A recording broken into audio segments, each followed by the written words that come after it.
Yes, good evening. Thanks everybody for joining in. I see about 40 attendees currently. Right, so if you can hear me and if you can see my slides, please indicate so that I know.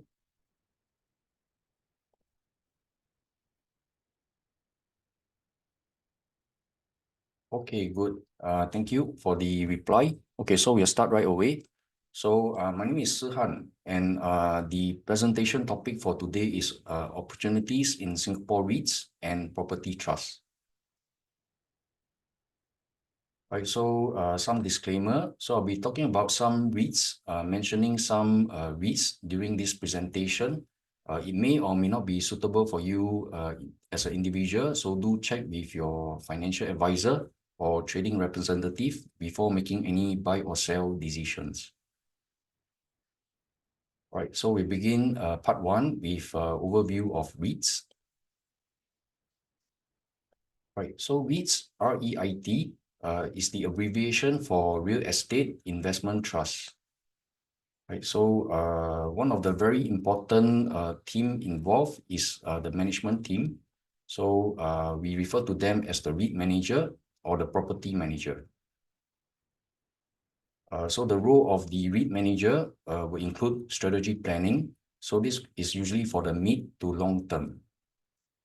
And some of the required decision will be to look at asset acquisition and sales. So they'll need to decide not just what to buy or sell, but also when to buy or sell. And they'll also be involved in the negotiation process. Another important role of the REIT manager is that they'll need to do capital structuring. So capital structuring will refer to, for example, equity.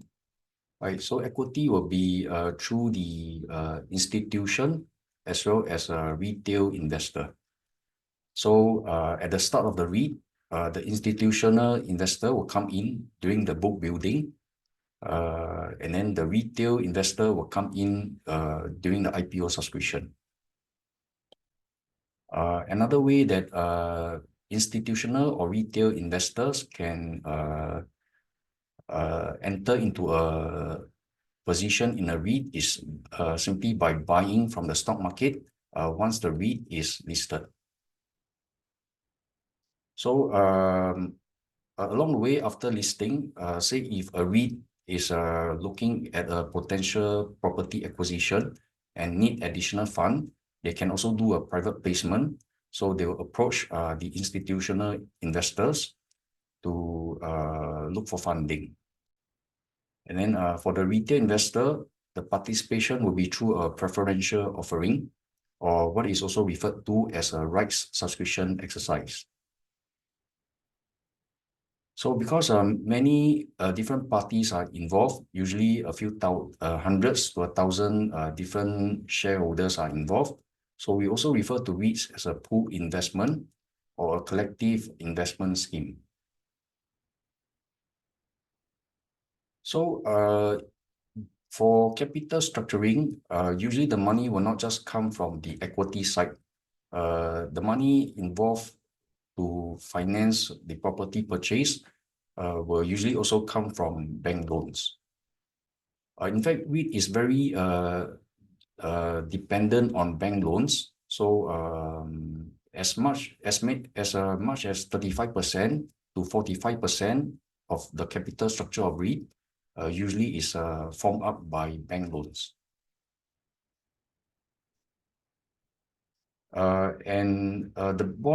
The REIT managers, they can also decide whether to issue bonds.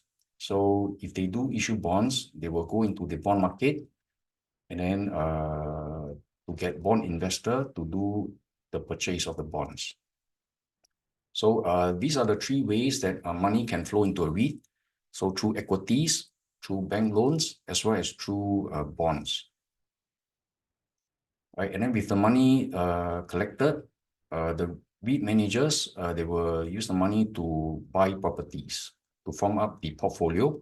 So depending on which sector the REIT is operating in, so the property purchase will be for office buildings, shopping malls, industrial assets, data center, hospital, hotels, or event centers. And the role of the REIT manager will also include financial planning.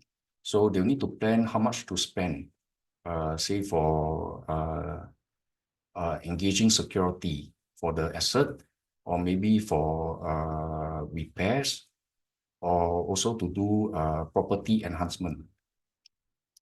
They also need to do up the finances for the shareholder meetings, the half-yearly report, and the yearly reports. They also meet up with shareholder during the meetings, and they will need to clear up clarifications clear up any questions that shareholders may have during the meetings. They also need to make sure that they comply with regulations, fire safety, the weight load for every levels. And also, they are also involved very much in the day-to-day management of the property. So this will involve things like the cleanliness of the asset, the safety of the assets, whether everything is functioning, the lifts, the elevators. And there's also a very human aspect to it. They have to also manage the tenants. Also, they have to acquire tenants, make sure they clear up any challenges that the tenant may face to help them to operate within the properties. And then when the lease is expiring, they need to approach a tenant to negotiate for renewals. And because of this very active role that they play, the REIT will pay the REIT managers a management fee, and this usually comprises of a base fee as well as a performance component to incentivize the REIT manager to improve the yield on the properties.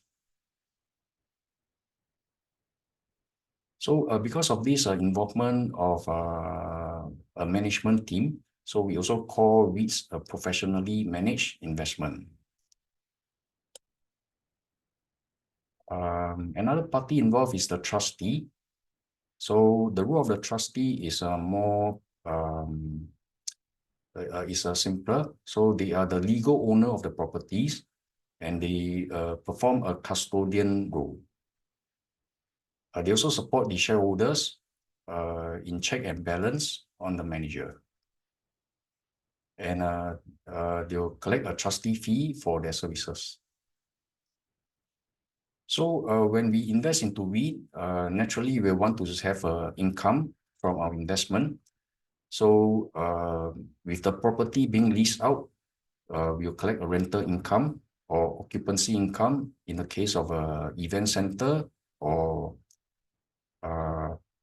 hotels. And before any money is paid out, we will need to first pay external expenses. For example, if you engage an external security company or cleaning company, you need to do the payment first, also payment for utilities. And after that, the money doesn't go back yet to the REIT holders. We will first have to pay the banks, because remember, we also utilize a lot of the bank loan in this REIT. So we have to do the loan repayment to the banks. And then we also have to pay coupons if we have issued bonds. So we have to pay coupons to the bond holders. And if the bond is nearing maturity, we will also need to prepare money for the principal sum repayment or to redeem the bonds. And bondholders who do not wish to hold the bond to maturity, they can also sell the bond in the market. So this is one way that the bond investor, they can get money back from the REIT. And for REIT unit holders, okay, the money that we will collect back will be usually from dividends, also sometimes from bonus shares, if the REIT issues any bonus share. right? And if we do not wish to wait for the dividend, we can also sell the share to exit our investment. So this is the overview of the REIT. Okay, so what are the reasons to buy Singapore REITs or S-REITs, or as we call them? So one reason is the low barrier of entry compared to investing in physical property. Okay, so usually REIT investors, we come in because we want to invest in property. So with through REITs, we can do our investment with very much less capital outlay. And then it also allows for us to buy into the position or exit our position very easily. All we need to do is have a stock account. And there's less legal requirement. All you need to do is just make sure you are eligible to open a stocks account. Then you can invest in REITs. And there's almost no paperwork involved when we are buying or selling REITs, or you just go online to say POEMs, and then just do your buying or selling. And the cost involved to do the investment is also much lower compared to the commission paid if you're buying physical properties. So reinvesting also is property investing with less hassle. So because we have a team of professional managers to come and manage the property for us, so we don't have to worry about say fire safety or insurance or the maintenance of the property. Right, and then also through reinvesting, because of the structure for Singapore REITs, we almost don't need to pay any tax. And through REITs, we also get access to more varied asset types. For example, traditionally, individuals, when we buy physical property, we don't buy, say, hotels or shopping malls or hospital or event centers. But through REITs, all these investment asset classes are accessible for us. And then also through REITs, we can get easy access to very high grade properties. For example, a prime office asset in CBD, or a prime shopping mall in Orchard. So all these are very accessible through REITs. And also when you invest in REIT, you get instant diversification for your investment. Not just across property units, but also across asset segments and also geography. Because most REITs nowadays are invested not just in one country, but they will look across all regions for acquisition. So what are some factors that are favorable for reinvesting? Because as with any investment, we want to make sure the environment is favorable before we do our investing. So one very important trend is that the interest rate are expected to come down in the coming quarters. So the US Federal Reserve is expected to start interest rate cuts from September next week. So this could have some impact on REITs. And why do we say so? Okay, why does US interest rate affect Singapore REITs? Okay, one reason is because if we look at this chart, the chart on the left shows the US interest rates, and the chart on the right shows the Singapore interest rates. So we can see the interest rate profile for the two regions are almost identical. The only difference would be in terms of the absolute height. So in the US, interest rate is increased to 5.25%. Whereas for Singapore, the highest interest rate was around 3.6%. But other than that, we can see in terms of the time frame or the shape of the profile is almost identical. So as the interest rate in the US comes down, then we can expect the interest rate in Singapore to be lowered gradually as well. So what are some benefits of a lower interest rate on Singapore REITs? Okay, one is that the immediate benefit is that it immediately lowers the cost of borrowing. Because as we mentioned earlier, REITs are very dependent on bank loans. So with a lower interest rate environment, the REITs will be able to borrow at a lower rate. But of course, this doesn't happen instantly because usually the bank loans that the REIT undertakes is spaced out across many years. So only when the bank loan expire, then the REIT can look into refinancing. But this will have the effect of lowering the weighted average cost of debt for the REIT. Another benefit is that it will immediately lower the interest expense. So on a month-to-month basis, the REIT will need to pay less interest expense. So for the mid to longer term, this will affect the interest coverage ratio as well as lower the total expense paid out by the REIT. And then with lower expenses, then there'll be more money left over for distribution. So this could result in more dividends. But we don't just look at the direct benefit of lower interest rate. We also look at indirect benefits. Okay, one indirect benefit will be that it will create an easier operating environment for the tenants of the REIT as well. So if you imagine a retail REIT, shopping malls, then the tenant of the mall, because they will usually also have bank loans to operate the business. So if they can refinance their loans at the lower rate, then it'll be easier for them to be profitable. And similarly for the customer of the tenants of the REIT, say the shoppers. Okay, shoppers as individual, we also have bank loans. So if we don't need to pay interest charges for so much interest charges for loans, then we will have more disposable income to spend. Also, this will also benefit the tenants. And overall, all this very favorable environment will allow the tenant to be more acceptive for rental reversion upwards. And a lower interest rate environment can also create more opportunity for yield accretive acquisition.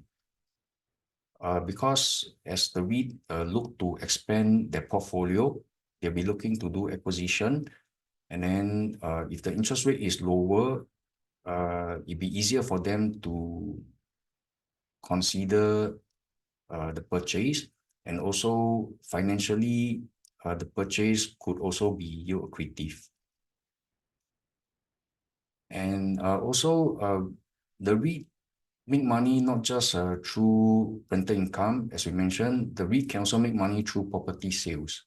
So a lower interest rate environment could create the space for the REIT to have more bidders for their properties. So in this way, they'll be able to get higher chance to sell their property at a higher price.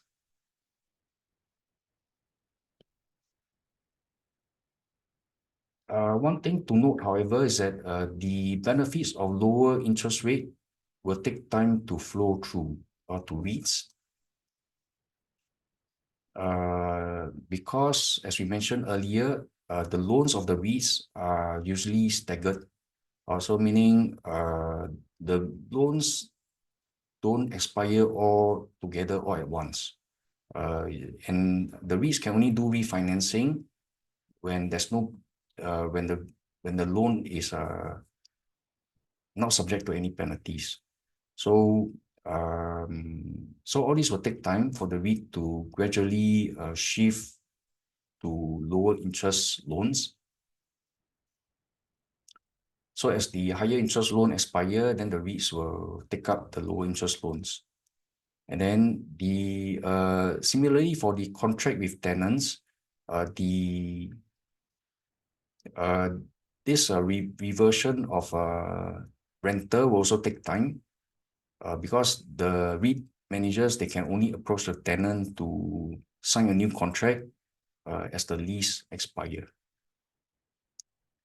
And another uncertainty that we have is that there'll be a new US president in November. So this could be either Harris or Trump.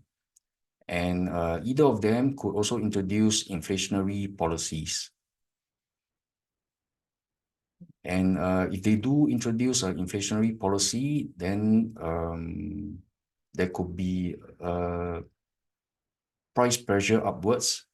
And this could mean the Fed will have less space or to maneuver towards a lower interest rate. And then this also means that we could stay in a higher for longer interest rate environment after the new president comes on board.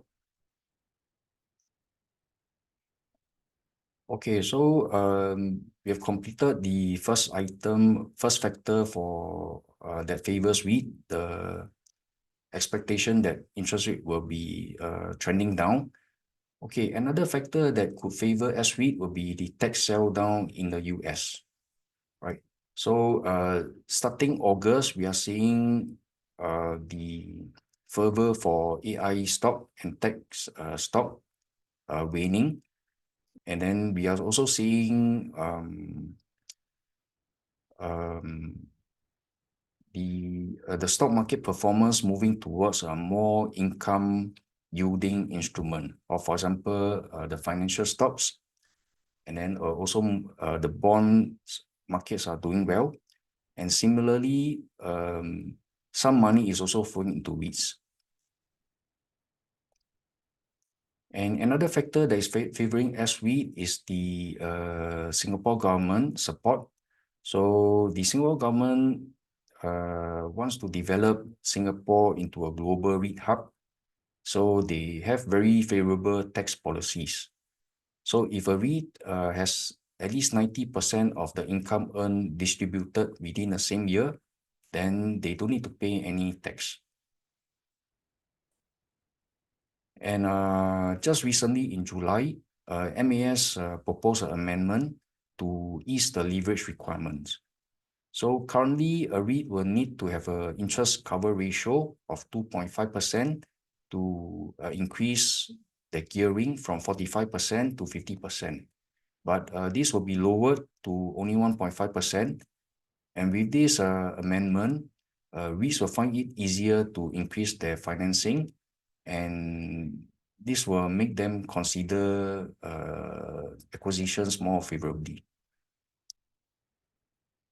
Okay, so earlier we talked about factors that could benefit REITs in general, but why Singapore REITs specifically? Okay, the reason is because comparison with region, Singapore has many advantages. For example, Singapore has the largest REIT market in Asia, if we exclude Japan. And our average dividend yield is about 5 to 8%. On a comparable basis, if we look at not just dividend, but also the volatility combination, Singapore ranks favorably. And this chart illustrates that.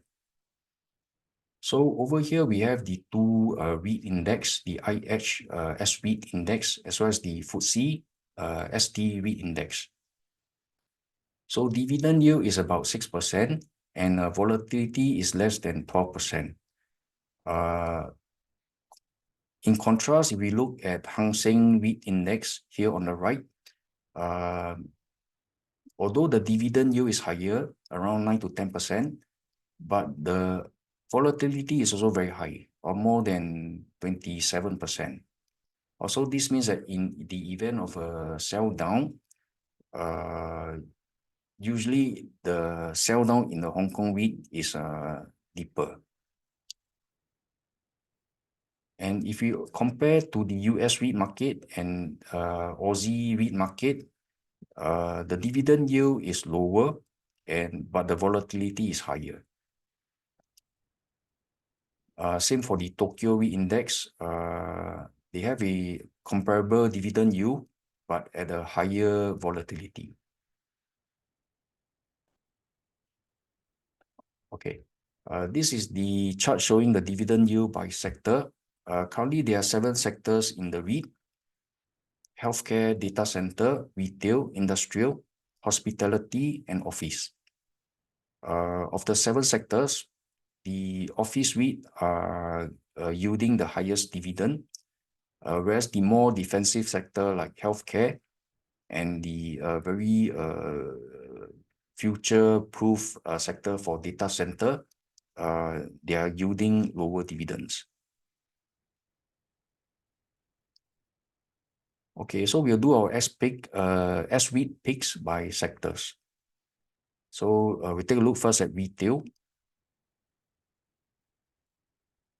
Okay, for retail, the REITs will be concerned with shopping malls. They will just look only at shopping malls. And the drivers for retail REITs will be tenant sales. And tenant sales, of course, the performance of a retail REIT, if the tenants are not doing well, then the retail REIT will also not do well. And tenant sales is very dependent on shopper traffic, consumer sentiments, and consumer spendings.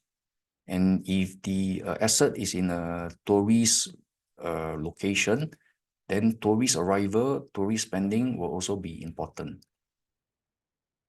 Currently, there are 7 retail REITs listed. So by retail REITs, we are referring to 100% retail. Also, meaning within this REIT, there's no other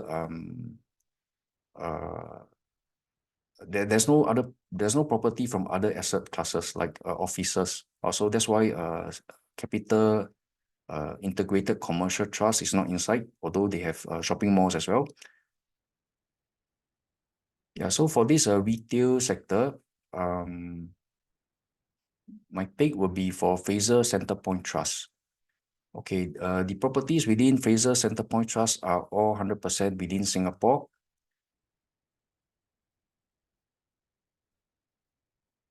And they own 9 shopping malls, and all are in very prime suburban location.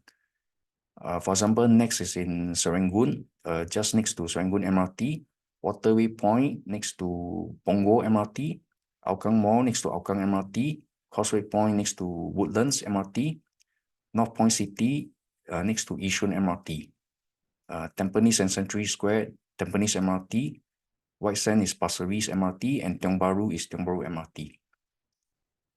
Right. So they are all in very prime location and very populous township.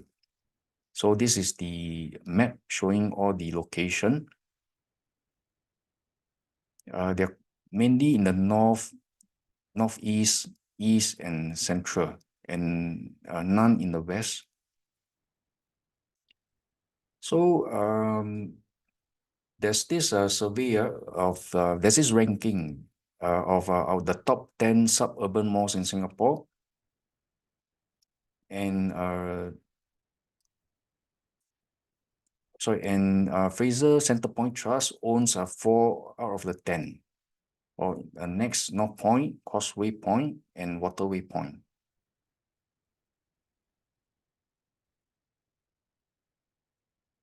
And the sponsor is a Fraser Property, because it's very important when we look at REITs, we also look at the sponsor. And then the portfolio occupancy is almost 100%, 99.7. And then the portfolio yield is 1.97 yield. Aggregate leverage is less than 40%, which is what we want to look for. Interest cover is more than 3 times, 3.26. Weighted average cost of debt, 4.2%. dividend yield 5.35%. So what I like about this REIT is that all its property are located next to shopping malls. So next to MRT station and also in very populous towns. Yeah. Right. So for retail REIT, the stock pick will be for Fraser Centrepoint Trust. And for the office sector, the office REIT will be concerned with office buildings. And factors driving this REIT will be business activity as well as the employment landscape. Presently, there are 5 office REIT listed, and only one has Singapore office properties, or the rest are all 100% foreign properties. So the pick for this sector will be for Keppel REIT. The reason is because they have a big portion of the asset in Singapore. And if you were to look at these 4 properties, they are in very good location. Marina Bay Financial Center, One Raffles Quay, Ocean Financial Center, as well as Keppel Bay next to Vivo City. Here are the pictures of the 4 buildings owned by Keppel REIT. And these are the foreign properties owned by Keppel REIT in Sydney, Australia, Melbourne, Perth, Seoul, and Tokyo.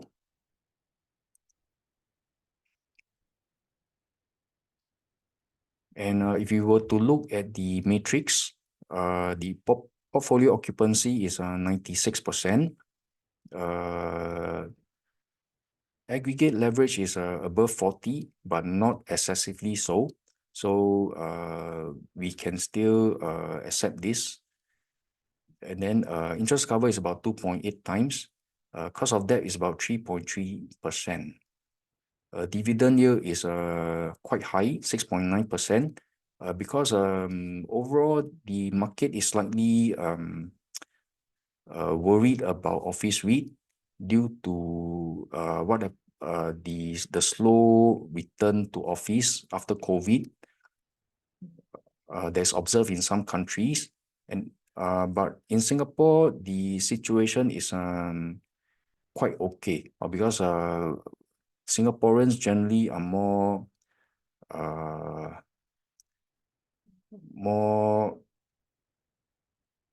obedient.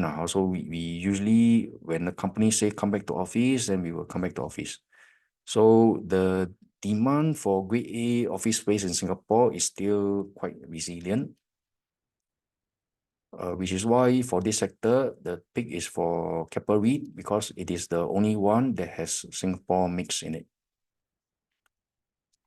And for the third sector, the industrial REIT, they are concerned with factories, warehouses, distribution center, and then also science-related facility or bioscience, biomedical related facility. So the drivers for this sector will be manufacturing and trade activity, and also in more recent years, e-commerce activity, because e-commerce will utilize a lot of the logistic and distribution centers. And then also bioscience activity will also play a part if the space is for biomedical users. And there are 6 industrial REITs or 100% industrial, and only one is all in Singapore. The rest are either a mix of Singapore and foreign or 100% foreign properties. For this sector, I will not choose the one that is 100% Singapore. Rather, I will choose Mapletree, the 2 Mapletree REITs, Mapletree Logistic as well as Mapletree Industrial. So we take a look first at Mapletree Logistic. All right, Mapletree Logistic has 188 properties in 9 countries, but only about 30% is in Singapore. The rest of it, the biggest components in Hong Kong, 23%. China is about 19%. Japan, 13%. So for logistic properties is more diverse.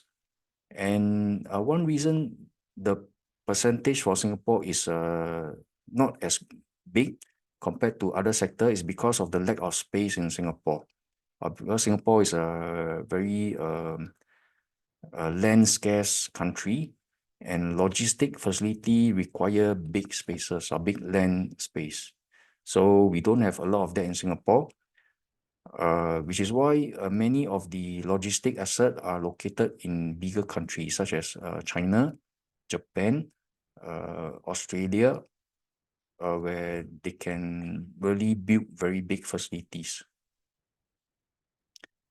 And the metrics are also looking good. Portfolio occupancy at 95%. Aggregate ratio below 40%. Interest cover 3.6. Dividend yield is 6.88%. And Mapletree Logistics also has a credit rating of a BBB plus or by Fitch. And how do we differentiate between logistic and industrial? Or because this is one common confusion, because they are quite similar. So to differentiate them, what you can you can try to visualize a logistic property as very big spanning distribution center where there's a lot of container trucks accessing the facility, right? And those in Singapore are not so flat. Okay, they are usually built up to utilize the space. Whereas for industrial property, usually these will resemble more of factories such as those in Kallang Basin, or maybe data centers, or these shiny buildings, these are data center or high-tech parks. So also we don't see a lot of container trucks at this facility. So this could be one way to help you visualize the difference between logistic and industrial sectors.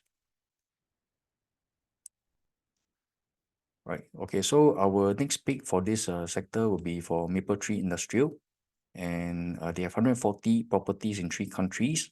Most of it is a data center, more than 50%, and these are mostly in the US. And Mapletree Industrial Trust also has a big percentage in high-tech building. So we see the industry that they are involved in is more leaning towards tech and data center.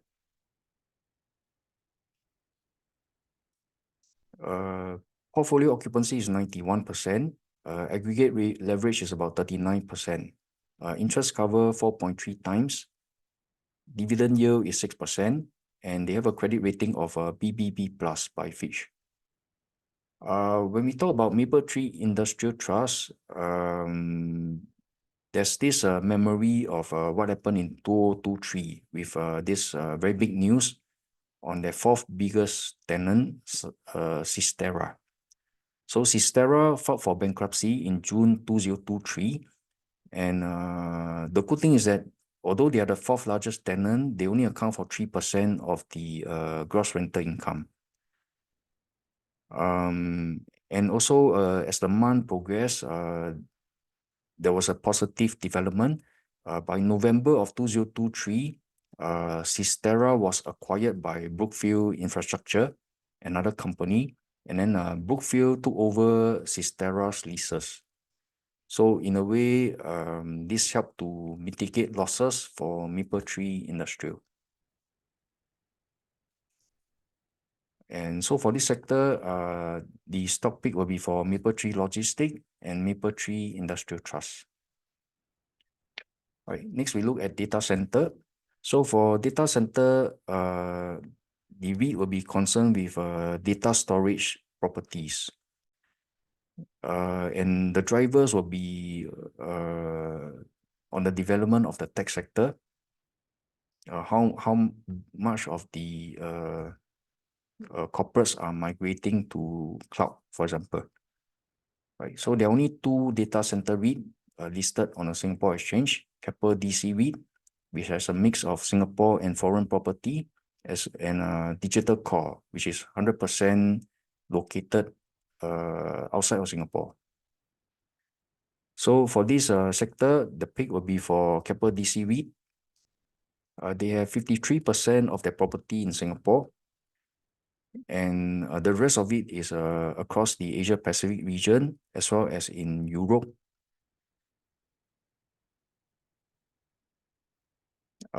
For Keppel DC REIT, the occupancy rate is very high, 97%. Aggregate ratio is 35%. Interest cover also well exceed 3 times. And dividend yield, but dividend yield is very low, 4.55% only. This is because data center, this REIT is generally very popular with shareholders.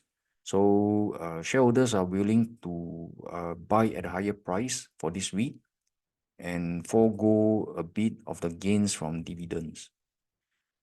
And also another positive note for Keppel DC REIT is that although Sistera was also a tenant within the property, but Sistera only accounted for 2% of the total revenue. So they did not, they took a hit, but then it was also recovered after that. So for this sector, the pick will be for Keppel DC REIT. And then for the fifth sector, hospitality. So for hospitality REIT, we'll be looking at hotels traditionally, but then increasingly hospitality REITs are also looking towards other lodging facility or including service apartments and student accommodation. So hospitality REITs will be driven by tourism and business travel. And if they are offering student accommodation, then they're also affected by the developments in the education sector, or whether, say, a country, if they start to build a new university, or if the university in a country decide to increase their intake or decrease their intake of students, this will affect hospitality REITs that offer student accommodations. And also business travel, this will affect business activity and employment. This will affect the service apartment. So there are 5 hospitality REITs currently. Far East, all of their properties are in Singapore. And then for the rest, is mostly international properties.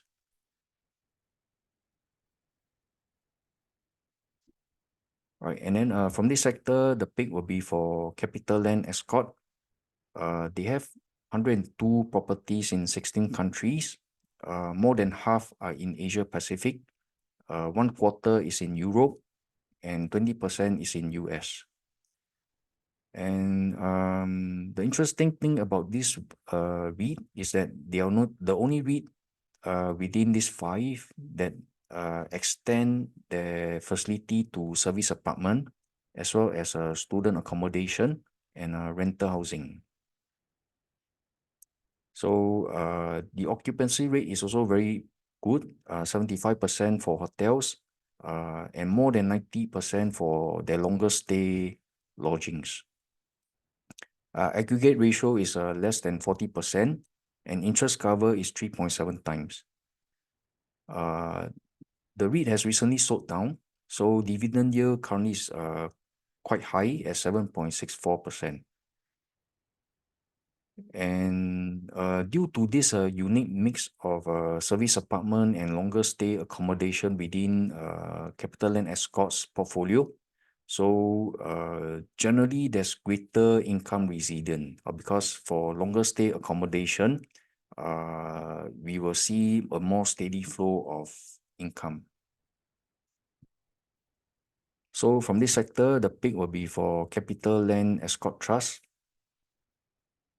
And for healthcare, okay, healthcare REIT will be concerned with a hospital as well as a nursing facility, medical centers, and elder care facility. So this sector is more defensive, not so dependent on the ups and downs of the economy, but rather perhaps a bit dependent on, say, the government development of the healthcare sector. So if a government is more pro-healthcare for the country, then it'll be beneficial for healthcare REIT. So there are only two healthcare REITs listed on the Singapore Exchange, Parkway Life REIT and First REIT. And the pick for this sector will be for Parkway Life REIT. They have 61 hospital and nursing homes. So the three hospitals are all in Singapore, which accounts for 65.3% of their portfolio. And they have nursing homes in Japan and one medical center in Malaysia. So all their properties in Japan are for nursing homes. So the sponsor for this Parkway Life REIT is a subsidiary of IHH Healthcare. And occupancy is almost 100%. This is because the property are leased out actually to another company, subsidiary of IHH. Also meaning they're actually leasing out to their own internal companies. And for this reason, the portfolio yield is also very high at 16.8 years. Because they are signing contract with themselves. So the aggregate leverage is also very good, 36%.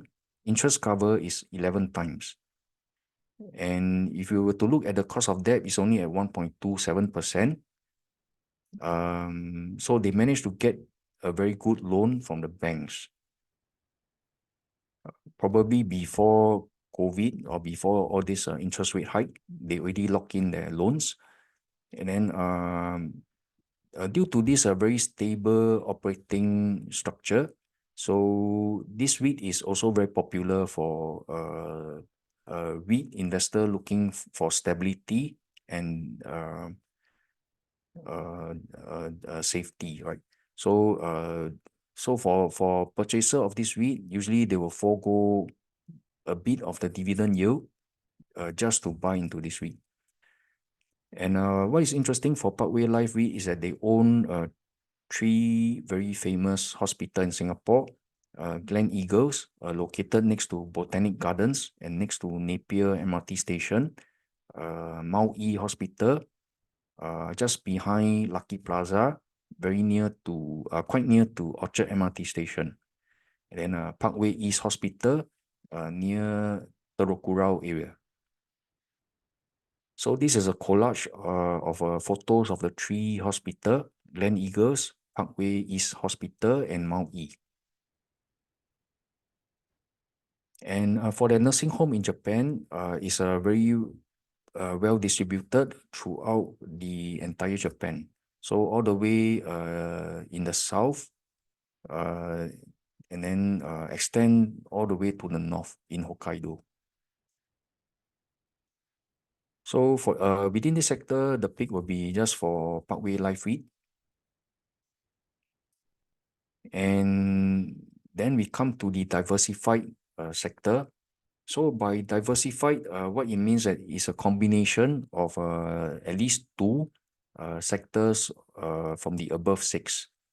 So the asset will span across multiple sectors, and the factors that affect this REIT will vary. And currently there are 11 REITs within this sector. CICT, Suntec, Lendlease, Fraser LNC, Mapletree Pan Asia, Ascendus, CCT, CIT, Cromwell, IREIT, and OUE. So for this sector, the pick will be for CICT, right? CICT has a 26 property. 94, almost 94% are in Singapore, and only about 3.6 in Australia and 2.7 in Germany. And the assets are also well diversified. About 1/3 is in office, 1/3 is in retail, and another 1/3 is integrated development. The sponsor of this REIT is CapitaLand. Occupancy is 96%. Aggregate leverage just below 40%. Interest cover 3 times. Dividend yield is also reasonably good, 5.12%. And if you were to take a look at the assets within this property, we see they are very famous names. Or for example, Plaza Sing and the atrium just next to Plaza Sing, and then Funan Center, Raffles City. For the retail arm, we also see very famous names within the prime areas of Singapore, including Bugis Plus, Bugis Junction, Junction 8, Westgate, Tampines Mall, Bedok Mall IMM, and Lot 1. And for the office property, they are also located in very prime areas of the CBD, or Asia Square Tower 2, Capital Green, Capital Tower. And very recently, just about 1 to 2 weeks ago, CICT announced this very new addition to their portfolio, Ion Orchard. So as we know, Ion Orchard is located just above Orchard MRT station, or in the very, very prime area of the Orchard stretch. So this addition is a very strong mix into the portfolio of CICT. So for this sector, my pick will be for CICT. So in view of time, we will not, so I only pick one from the diversified sector, but actually there's quite a few other good REITs within this diversified sector, including Fraser LNC, as well as CapitaLand Ascendas. So this is a summary of the 8 REITs mentioned just now. Fraser Centrepoint Trust for retail, Keppel REIT for office, Mapletree Logistic, Mapletree Industrial, Keppel DC, CapitaLand Escort, Parkway Life REIT, and CICT. So one common thread that ties all these 8 REIT together will be the component of their Singapore property. So except for maybe Mapletree Logistic, because as we mentioned, Singapore, we don't have a lot of land to build a very big logistic facility. So we have to look elsewhere for our logistic properties. But other than that, generally, we will prefer to have REITs that have a big component of their portfolio in Singapore. And besides building your own REIT portfolio by buying individual REIT, you can also consider buying the REIT ETFs. So the structure for REIT ETFs is quite similar to individual REITs. The difference is that for REIT ETF, the money will be used for purchase of a portfolio of REITs instead of buying into properties. And the role of the manager is also slightly different in that it's mainly to do a review and rebalancing of the REIT property. And presently, there are 5 REIT ETFs listed: Lion Phillip S REIT, SESOP S REIT, Lion APAC REIT ETF, UOB Green REIT, and Nikko AM Straits Asia.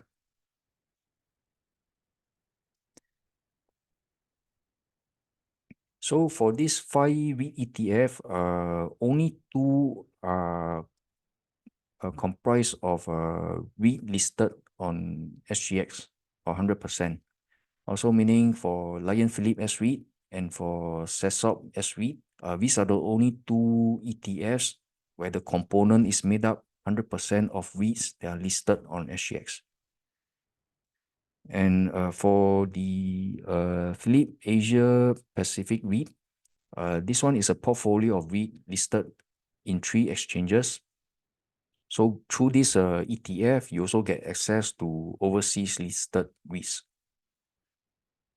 And the UOB Green REIT, this is the only green thematic REIT, and you get access to 4 exchanges, to REITs listed in 4 exchanges. And for Nikko AM Straits Asia Asia REIT, this is the most diversified REIT ETF.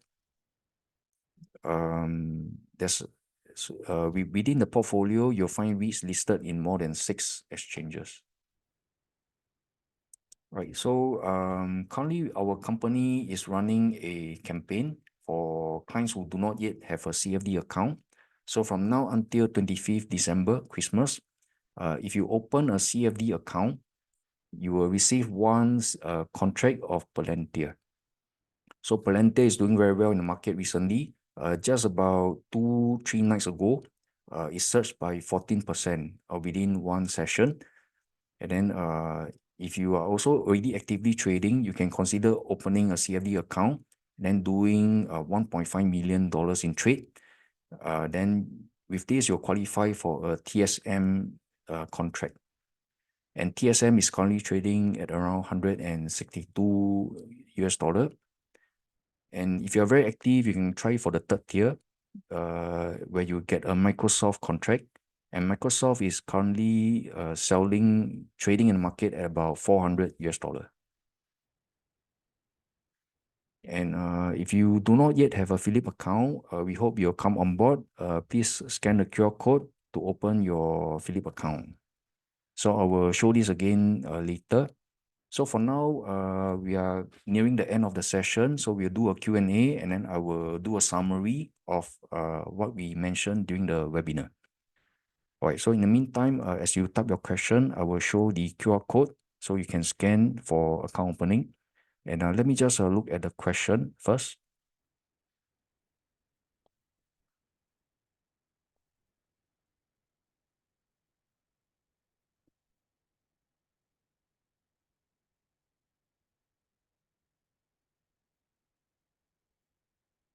All right, so I will answer the questions currently. So the one question is on the property WALE, WALE, weighted average lease expiry.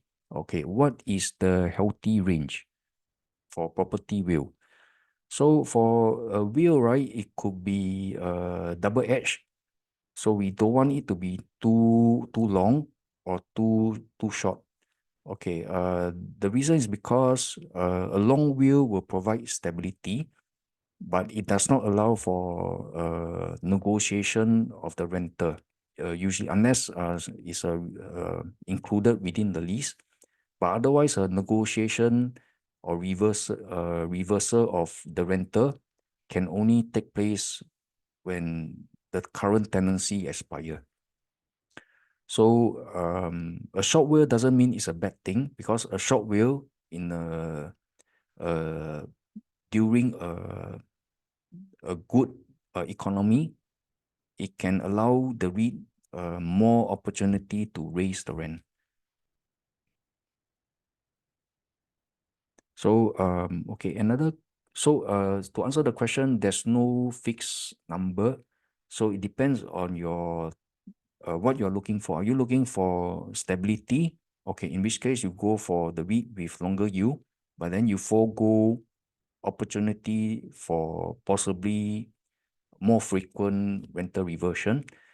But if you are looking more for growth, okay, then you may, and if the environment is positive, meaning no recession, the outlook is looking well, you can try to go for REIT with shorter WALE, because as the lease expire, then there's a space to negotiate for higher rental. Right. So okay, the other question.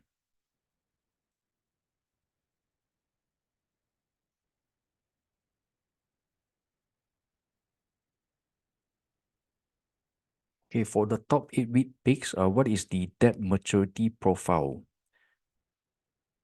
Okay, so for the 8 REIT picks, I have show the debt maturity profile individually during the run through. But generally, let me just do a quick run through as well, since we are looking at them now. So we start from retail.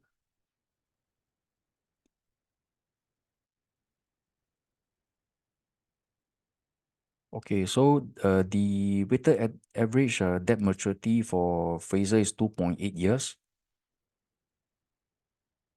And for Keppel REIT, it is 3 years. For Mapletree, 3.7 and 3.6. For Keppel DC, 3.1. For CapitaLand Escort, 3.6 years, not percentage, 3.6 years. And for Parkway Life REIT, 3.4. For CICT, 3.5. Yeah. So for the 8 REITs, yeah, it's in the range of about 2 point something years to 3 point something, which is quite normal. I mean, it doesn't mean it's good or bad, because as we mentioned, it's also sometime dependent on the timing. So if the rates are coming down, and if you manage to have the loan expiring at a time when rates are low, then the REIT will benefit.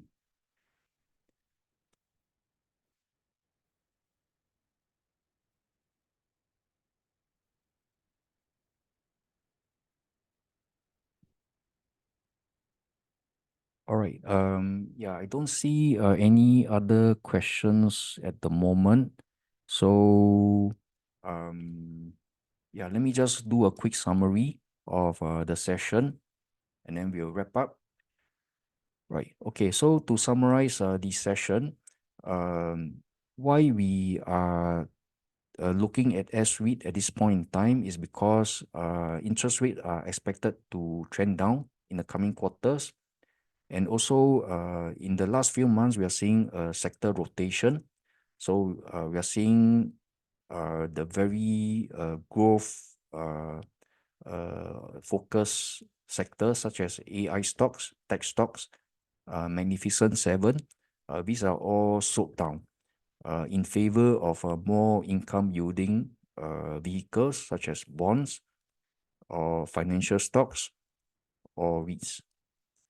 So we believe this could be a sustainable trend, maybe not a big rotation, but then it will provide support for REIT market in general. Because there's a worry that the tech stock, the AI stocks are too expensive. And then and another factor for S-REIT is that S-REIT offers a very good dividend yield of 5 to 8% for very low volatility. And another reason is because of the faith in the Singapore government, usually very supportive for S-REITs. And then generally REITs with properties in Singapore will be preferred due to probably the environment of Singapore properties, or all the laws, rules and regulation that the property sector need to comply with. So all this make the Singapore property very safe and very supportive of continued sustainable growth. And then if you want to buy REIT, you can build your own portfolio, or you can also diversify by just buying a REIT ETF. Right. Okay, so with that, we have come to the end of the session, of this 1 hour session. So if you need to contact us, here's our contact details. Right. And with that, we will end the session. Okay, thank you for your support, and we hope you continue trading here with Phillip Securities. We hope to see you again in our coming sessions. Right, Vanessa, can you help to take over?